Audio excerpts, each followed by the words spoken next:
Sir camera number 10-এ মনে হচ্ছে কোনো সমস্যা। What happened here? Zoom it.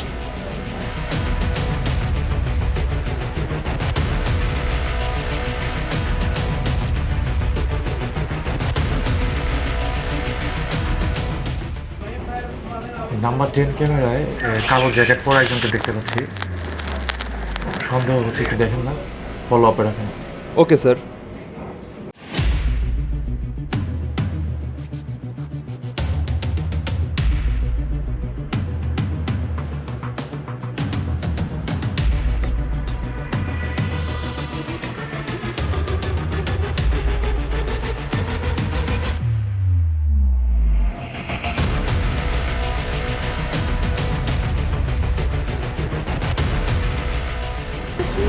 Sir একটু দাঁড়াবেন প্লিজ।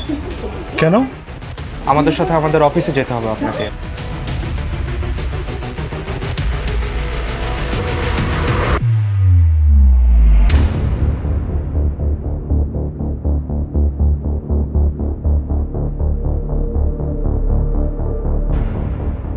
আমি অবাক হচ্ছি। আচ্ছা আপনি বলেন তো এটা করলেন কিভাবে আপনি? আপনি জানেন আমাদের সিকিউরিটি ব্যবস্থা কত স্ট্রং? আপনাকে দেখে তো ভদ্রলোকই মনে হচ্ছে। এই চুরির মতো বাজে কাজটা করলেন কিভাবে আপনি? কি হলো, কথা বলেন। কেমন ভদ্রলোক আপনি? ভদ্রলোকের মুখোশে চুরি করেন, এটা আমরা কিছুতেই মেনে নিতে পারছি না। আপনি কি জানেন আমাদের সুপার শপ সার্বক্ষণিকভাবে সিসি ক্যামেরা দ্বারা নিয়ন্ত্রিত থাকে? কি হলো, চুপ করে আছেন কেন? কথা বলেন। বলেন, চুপ করে আছেন কেন?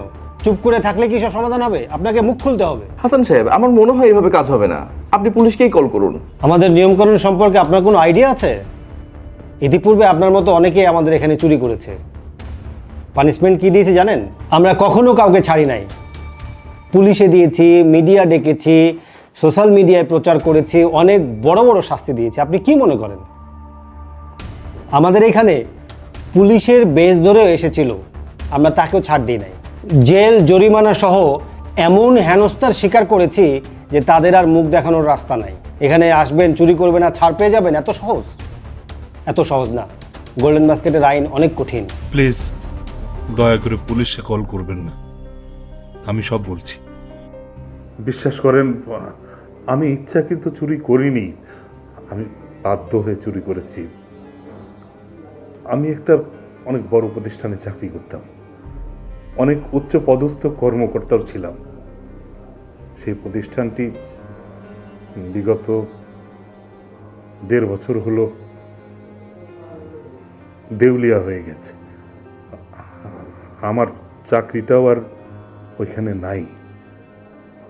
পরে অনেক জায়গায় চেষ্টা করেছি, কিন্তু বিশ্বাস করেন কেউই না চাকরিটা আসলে দেয়নি। সবাই বলেছে দিবে দিবে, কিন্তু আমি চাকরিটা পাইনি। আমার সংসার চলছে না। আমি অনেক চেষ্টা করছি কিন্তু কিছুই করতে পারছি না। আমার 5 বছরের একটা মেয়ে বাচ্চা আছে। বিশ্বাস করেন আমি সংসার চালাতে পারি না, এইটা নিয়ে আমার কোনো আক্ষেপ নাই।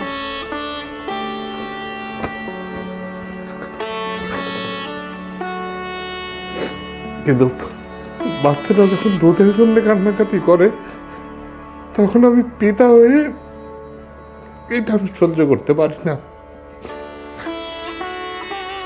আমি কোনো উপায় মতো না দেখে এখানে সেখানে ঘোরাঘুরি করে আপনাদের শপে ঢুকছিলাম। আমার মেয়ের জন্য আমি দুধটা নিয়েছিলাম। বিশ্বাস করেন আমি চোর না, আমি চোর না। চুরি মানে তো চুরি, তাই না? এটা তো মানেন আপনি একটা অন্যায় করেছেন। হ্যাঁ, অবশ্যই আমি অন্যায় করেছি। এখন আপনি বলেন আপনার কি শাস্তি হওয়া দরকার? আপনারা যে শাস্তি দেবেন সেটাই আমি মাথা পেতে নেব। আপনার যে রিয়ালাইজ হয়েছে আপনি অন্যায় করেছেন, এটাই আপনার সবচেয়ে বড় শাস্তি। ঠিক আছে, আপনি এখন যেতে পারেন। গোল্ডেন বাস্কেট অসৎ উপায় অবলম্বনকারীদের কখনোই প্রশ্রয় দেয় না। যেখানে অপরাধ সেখানেই আমরা কঠোর। সততা নিয়ে আপনাদের পাশে থাকতে চাই।